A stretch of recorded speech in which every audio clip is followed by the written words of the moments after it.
Okay, I want to tell a story, and some of you read it probably in our email, and that was about a little weather pattern that I spoke over. I don't think we shared that in this live Zoom, did we? I did in some other Zooms, but I don't think it was in this one. But let me tell you the story, but then I got a follow-up, more than what's in the email. Okay, so the first time was in Kansas City. It's been pretty dry this summer, and we had several big weather patterns went through the area, but they skated along the north side of Kansas City and completely missed the southern half. I thought, Lord, that doesn't seem right. That just doesn't seem right. And then so here came another forecast. Oh, rain's coming. Yes, okay, that's wonderful. Thank you, Jesus. So about 10:30 one night, I saw some lightning. I heard some thunder. I thought, yes. So I walked out in the yard, and I thought, no, it's way to the south of us. And so then I got out my phone app, and I looked at the animated radar, past and future path of the weather system. I said, no, it's going to completely miss us. This is not okay. Lord, I don't like this. This doesn't seem right. And I felt, okay, now I'm going to make a point about something here. I felt rhema. It wasn't me conjuring up. It wasn't me like, bless God, I'm just going to speak to that thing and we're just going to get her done, like a good Pentecostal or something, No, I felt rhema. Something just kind of came up inside of me that said, you can begin to rule over this if you want to. But now I want to pull in another factor. I felt like, and I feel like, that Father is inviting me and us, I believe, to learn how to govern in and from love, as opposed to a cold, sterile, dictatorial edict. Okay, now I think most of the time, we all believe we can speak to the weather, but most of the time I think we do it very impersonally. In other words, without being personal, you might say, about it. Now, I realize we'd have to go out in the weeds and talk about whether this is even practical, but I believe it is based on Romans 8. All creation groans with eager expectations to see me and you come forth as the manifested sons of God on the earth, to rule over not only the earth, but over them too. And the thought has been rumbling through my mind. Now, wait a minute. If creation knows more about me than I do, and if it's on my team, and if it's groaning for me to emerge as the mature sons of God, I should at least show it some respect, if not some gratitude, and maybe even some affection. Now, you can do whatever you want with that, but this story doesn't end here. Are we okay, JD, so far? Okay. And so I just said, first of all, weather system, I said, I appreciate you. You are making countless farmers happy. You're going over a big rural swath of mid-America, and you are making them so happy. And I want you to know that I appreciate. That has not escaped my attention. I want you to know I bless you for making many, many, many of God's people happy. And those that don't even know God, you're making them happy, because it rains on the just and the unjust alike, right? So I just gave some appreciation for a while. And then I said, now, according to this weather app, radar, it doesn't look like you're scheduled to come my direction. Now, I'm not saying you're doing anything wrong, and I don't think you have to change even what you're doing. But I believe it's within your power to extend an arm of weather up over Kansas City. And so I want to bless you with that. Now, at that point, I'd been kind of mostly just standing in my yard. That was my perspective. But then, now something else happens. I feel like, Lord, I'm not praying from earth as an earthling. I'm not a beggar on this. And I hadn't been asking for anything. I had been speaking as, and listen, this is kind of important to me, as a partner. I'd been speaking as a partner to creation. So I said, now creation, since I'm seated with Christ in heavenly places, I want to go up to the seat of government over the creation, over that particular weather system. I don't know what that looks like exactly. I'm just finding my way. I'm just seated in the seat of government. And I said, and by the way, it helped me to have my app on my phone in front of me, because the app is from a higher perspective, looking down on the movement.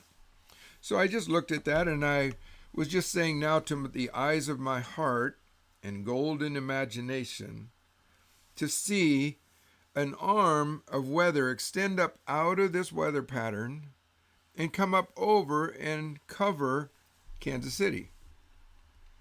And I felt it. I really did. I felt it. I had, this is a big deal, I felt rhema in it. There was no sweating. There was no like spouting off a bunch of words. This was an enablement and a partnership and an empowerment that I felt came from heaven, that I was in sync with heaven, and we together were ruling or reigning in this life. Okay? So I felt very empowered. Now, I didn't expect the weather to shift anything at that moment. First of all, there's a big delay in the weather radar app. So I just confidently went to bed. I never thought any more about it.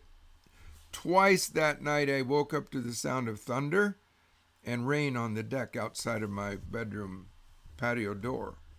And I thought, whoa, Lord. I just kind of smiled even in my half sleep, like, that's cool, Lord. That's cool. Well, it didn't stop there. The next morning I got up, and it was a gentle rain all day up until mid-afternoon. Just exactly what we needed. Okay, so what are the 2 or 3 things? Ruling and reigning, but not from a dictatorial point of view, but as a partner, even a loving, certainly appreciative partner. Coming in partnership with creation, and then only speaking from a rhema. Okay, so now that's that story. Well, about a week later, I'm thinking, Lord, it's getting dry. This is the addendum to the story. It's getting dry, Lord. And another weather system comes up, and actually I'm laying in bed again, and I hear some thunder. I thought, what is that? I opened up my weather radar app, and oh my goodness, it's passing to the south of us. I said, well, Lord, can I step into this the same way? And I just checked. Do you know how to do that, right? You check inside. What's going on in here? Do I have rhema or not? Am I speaking from my brain or am I speaking from my spirit? I knew before I was speaking from my spirit. And I thought, and I asked myself the question, can I do the same thing again? And do you know what? I went through a few little motions. I touched it, just lightly touched it. Could I do this? Could I do this? And you know what? I had zero rhema.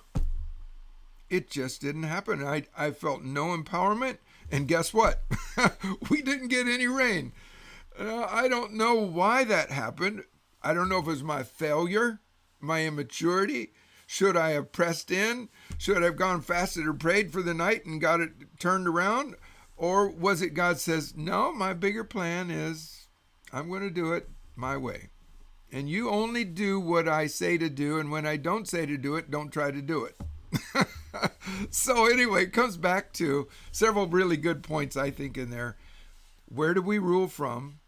Seat of government, up above, down over things.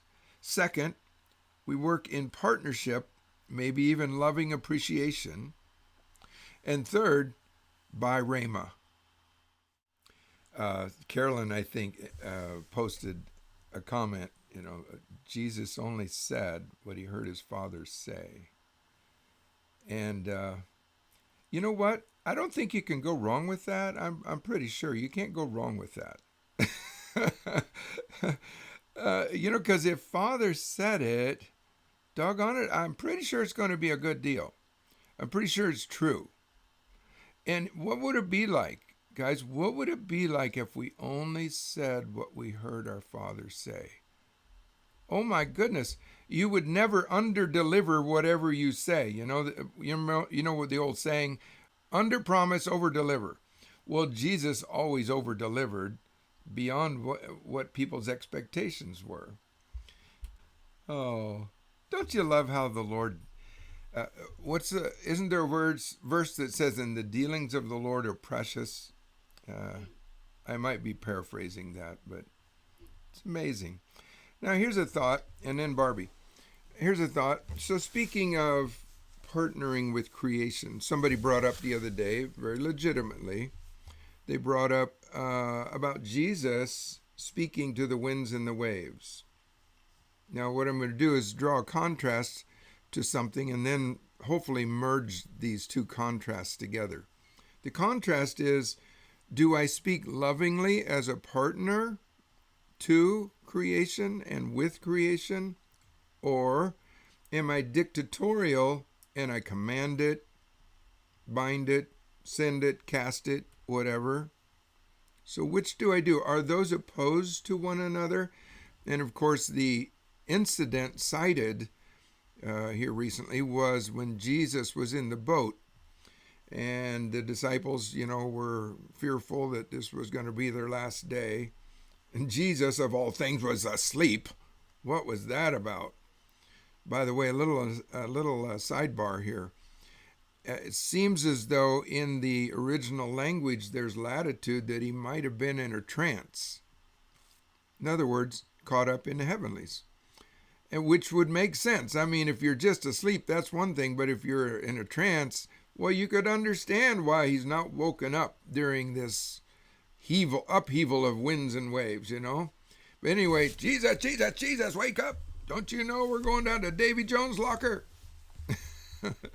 Anyway, so Jesus, this is my little interpretation of that passage. Jesus like, oh, okay. I was pretty much at peace. In fact, I was so at peace, I was caught up somewhere. But okay, now I'm back in natural realm. Oh, winds and waves, what are you doing? You're just kicking up your heels. You're kind of unruly today. You're like a little toddler just throwing a tantrum in our world, and somebody hasn't been around to help you understand what decorum is in our home. So what we're going to have to do, because you're scaring my buddies right now, you're scaring the bejeebies out of them, and I'm not afraid I'm going to the bottom of this lake, but they are. And so I want to tell you something. Today, I'm going to come into your world, creation, and we're going to stop this little tantrum. Now, I love you. Now, remember, let's take it over in families. Mommies and daddies who have a little toddler who's doing the tantrum, don't stop loving him when they give him tough love. Now, I'm speaking in perfect world scenario. I understand there are all kinds of abuses. We don't have to go down that road. I'm speaking in perfect world here. They know that little toddler is creating a tantrum, so what do they got to do? They might have to warm his bottom a little bit. They might have to put some limitations on him. Put your nose in the corner. Does that mean they don't love him? No, today is just the day for tough love. There are other days for pleasant love, but today's a day for tough love. So mommy and daddy speak tough love over a little toddler until he learns decorum in our home. And Jesus, I think, was just like, winds and wave, you just have not had anybody show you the way. Nobody has been ruling and reigning kingdom way, righteous way over creation. And so creation got a little unruly today.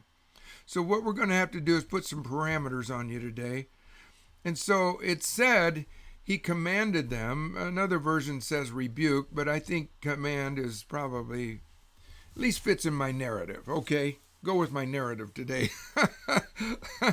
He commanded them and said, what? I bind you and send you to the pit of hell. No, he said, peace. Now, that doesn't sound like an enemy. That sounds like a partner. That sounds like somebody who is coming alongside. Peace, be still. And that's the first plan of attack you'd have with an unruly toddler in your home, too. Hey, little boy, let's find some peace here. And if that don't happen, we might do some other more serious responses. But anyway, I'm just thinking of, do we always command in a dictatorial manner, just throwing out edicts impersonally, or even when we have to do tough love, is it born out of and with and from love? So just an idea, just something to process as we're moving through. Even, Deb, in your case, we're appealing to, what's the word, with conciliatory terms. Like, guys, come on, let's do 10 degrees less. Come on now, let's partner together on this. Let's do 10 degrees. Now, that's conciliatory. That's like, that's pleasant kind of conversation.